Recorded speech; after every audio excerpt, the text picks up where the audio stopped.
जय श्री कृष्ण, राधे राधे। आज मैं जीवंतिका माता का व्रत की कथा, जिसे श्रावण के शुक्रवार के दिन सुना जाता है, जीवंतिका माता का व्रत किया जाता है, वह कथा मैं आपके समक्ष प्रस्तुत कर रही हूँ। यह व्रत शंकर भगवान ने सनत कुमार को सुनाई थी। यह व्रत हिंदू धर्म करने वाली माँ की संतान के लंबी आयु का वरदान मिलता है और वह सदैव दुर्घटनाओं और संकटों से बचा रहता है। हिंदू धर्म के हर सुहागन स्त्री अपने संतान की लंबी आयु के लिए यह व्रत करती है। जीवंतिका माता का व्रत की कथा। एक नगर था। नगर का राजा बहुत ही दयालु और प्रजापालक था। वह अपनी प्रजा को पुत्र के भांति संभालता था। प्रजा सुखी तो वह सुखी। ने उसके घर संतान की कमी रखी थी, इसलिए चिंता ही चिंता में राजा रानी दोनों सुखे हो जा रहे थे। एक वक्त रानी राजमहल में उदास मन से बैठे थे। वही उसकी सेविका आई। दासी ने रानी को उदास देखकर पूछा, राजमाता, आज आप उदास क्यों बैठे हो? आपकी उदासीनता का कारण मुझे नहीं कहोगे? तब रानी ने कहा, दासी, प्रभु ने मुझे धन दौलत दी है, परंतु उसका उपयोग करने वाला नहीं दिया। उसकी मुझे बहुत ही चिंता हो रही है। यह सुनकर दासी ने कहा, रानी जी, आप मेरा कहा करो।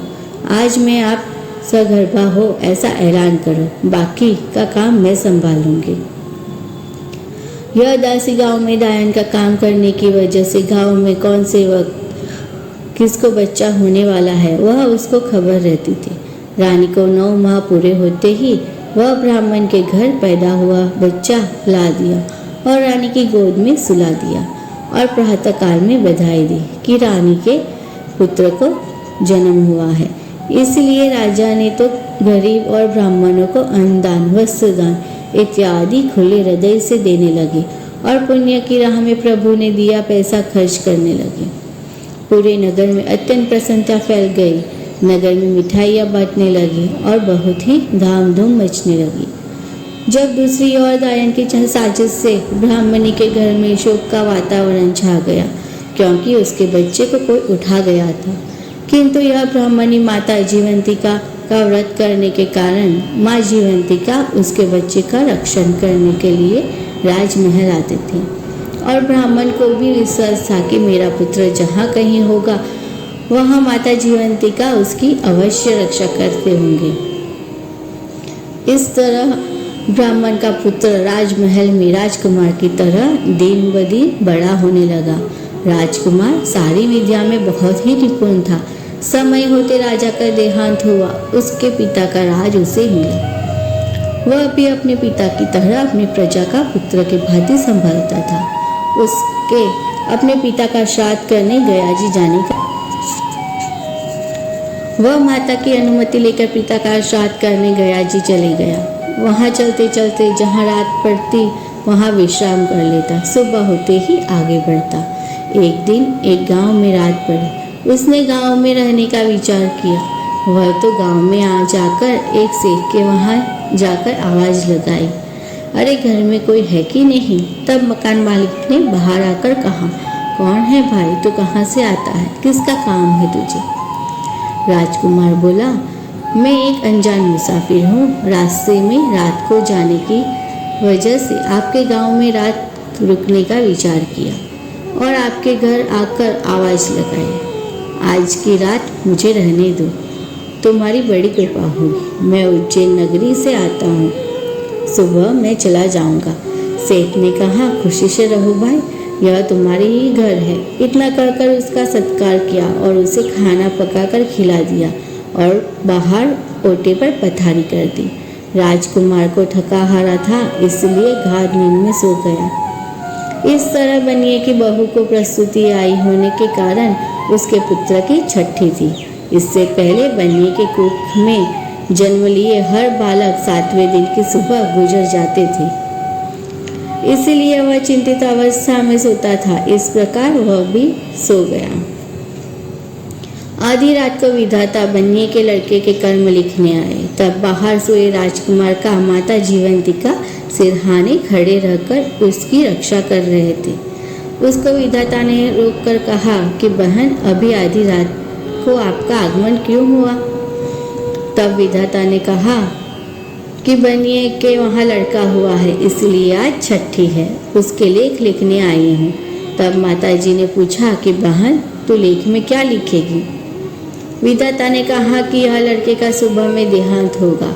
तब जीवंतिका माता ने कहा, मैं जहाँ हाजिर हूँ वहाँ कुछ भी अमंगल नहीं होता, इसलिए तुझे इसका दीर्घायु लिखना होगा। तब विधाता ने कहा कि मुझे उसके भाग्य में जो होगी वही लिखना पड़ता है। तो माताजी बोली, तेरी इच्छा कदापि पूर्ण नहीं होगी, तुझे दीर्घायु लिखना ही पड़ेगा। विधाता के कहने से बालक का दीर्घायु लिखाया। सुबह बनिए के घर में लोगों ने उठ के देखा तो बालक को जीवित देखा, इसीलिए वह सब पागल जैसे हो गए। इससे पहले जन्म लेने वाले हर बच्चे 7वें दिन सुबह मर जाते थे। वह अपने घर आने वाले मुसाफिर को शुभ शगुन मानने लगे। अंततः उसका अत्यंत आदर सत्कार किया और राजकुमार ने जाने की अनुमति मांगी। तब उसने रहने के लिए बहुत आग्रह किया।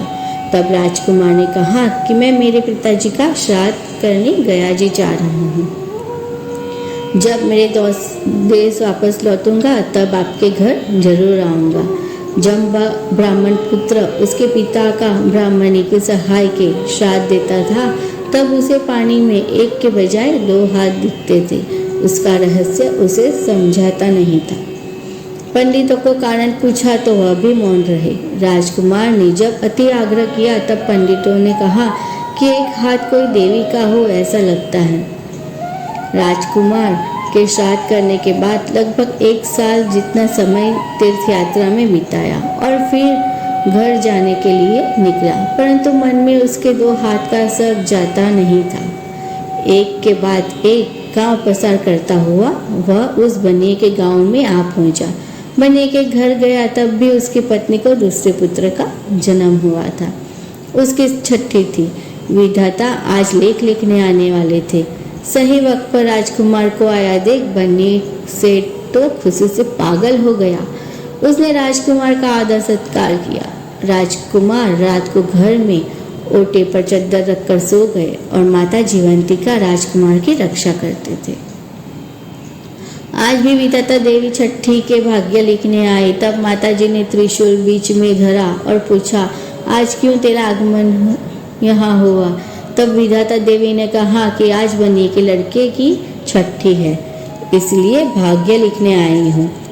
पर बड़ी बहन, आज आपको यहाँ देखकर मुझे आश्चर्य होता है। आपके यहाँ उपस्थित रहना कारण मुझे बताइए। जीवंतिका माता ने कहा कि यह राजकुमार सो रहा है। उसकी माँ मेरा व्रत करती है और जो श्रद्धा पूर्वक व्रत करती है उसके बालक की रक्षा करना मेरा फर्ज है, इसलिए मैं यहाँ हाजिर हूँ। हे बहन, तो मुझे बता कि लड़के के भाग्य में क्या लिखने वाली है। तब विधाता देवी ने कहा कि उसके भाग्य में आता है कि सुबह बालक को मृत्यु होगी। जहाँ मेरी उपस्थित हो वहाँ कुछ भी अशुभ नहीं होता, इसलिए तुझे दीर्घायु ही लिखना पड़ेगा। यह बातचीत राजकुमार जागकर सुन रहा था। विधाता देवी ने कहा कि बहन, आपके व्रत का प्रभाव तो देखा, पर उस व्रत की विधि बताओ।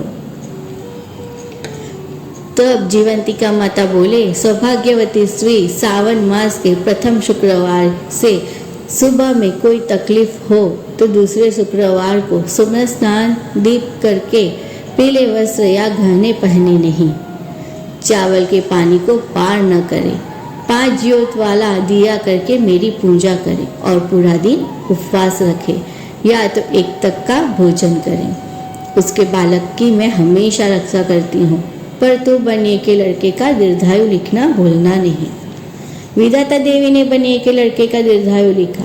दूसरे दिन बनिए के घर से सब जागे तब बालक माँ की गोद में शांति से निद्रा ले रहा था। यह देखकर बनिए के घर वालों को अत्यंत हर्ष हुआ और मन में ऐसा विश्वास हुआ कि आए हुए अतिथि के शुभ कदम से अपने घर में अशुभ होता हुआ रह गया और बालक जीवित रहा। सुबह राजकुमार ने जब अपने घर जाने की रजा मांगी तब बनिक को रुक जाने के लिए अत्यंत आग्रह किया, पर बनिक को अनुमति लेकर वह अपने नगर की ओर जाने के लिए रवाना हुआ और शाम तक अपने महल पहुंचा। तब तक उसके मन में जीवंतिका माँ और विधाता देवी का हुआ वार्तालाप घूम रहा था, इसलिए ही वह महल जाकर तुरंत अपनी माँ से प्रश्न पूछा कि माँ, आप कोई व्रत करते हो? तब राजमाता ने कहा कि बेटा, अभी तक मैंने कोई व्रत नहीं किया। राजकुमार के मन में विचार आया कि यह मेरी जन्मदात्री माँ नहीं है। उसने अपनी जन्मदात्री माँ को ढूंढ निकालने के लिए एक उपाय बनाया।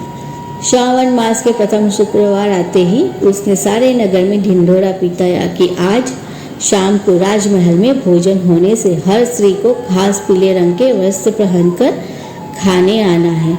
माँ शाम को सब खाने आए। राजकुमार प्रवेशद्वार के पास आसन पर बैठा बैठा सबका ध्यान रखता है कि पीले वस्त्र किसने नहीं पहना। सब लोग खाके चले गए, फिर भी पीले रंग बगैर के कपड़े वाली स्त्री देखने में नहीं आई।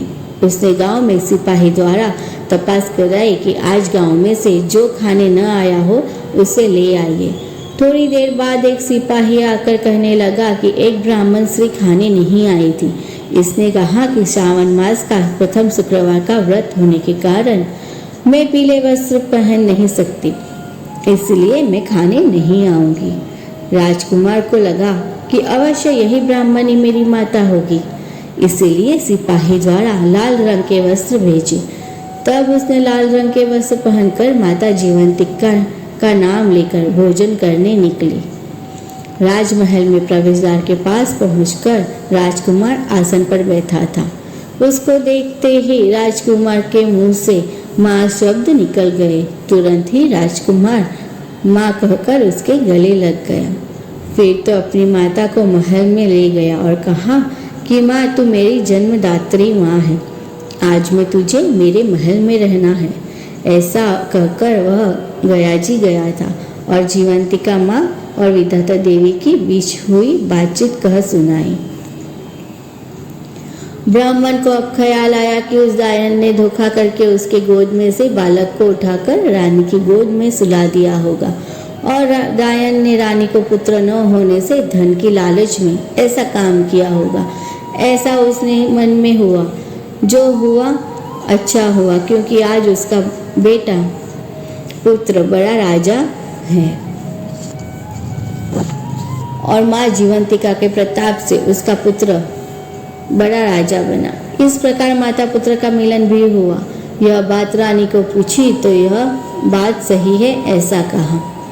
जीवंतिका माता का ऐसा प्रभाव नजरों से देखकर गांव की हर स्त्री जीवंतिका माता का व्रत करने के लिए तैयार हुई और राजकुमार की माता ब्राह्मण को कहने लगी कि बहन, हमें भी यह जीवंतिका माँ के व्रत की करने की विधि बताओ। ब्राह्मणी ने कहा कि हे बहनी, आपने बहुत ही खुशी की बात कही। देखो, जीवंतिका माता का व्रत सावन मास के प्रथम शुक्रवार से किया जाता है। उस दिन पीले वस्त्र के गहने नहीं पहनने हैं, चावल के पानी को पार न करें। सुबह जल्दी उठकर स्नान से पवित्र होकर माता जीवंतिका के नाम का 5 जोत का दिया करें। माँ का ध्यान धरे और पूजा करे और अपने बालक की रक्षा के लिए प्रार्थना करे। उसके बाद शक्कर डाला हुआ कंसार बैठकर उस कंसार का एक तक भोजन करे। यह व्रत 9 साल तक सावन मास के प्रथम शुक्रवार से करने से ज्यादा फल देता है। 9 साल बाद व्रत का उद्यापन करे।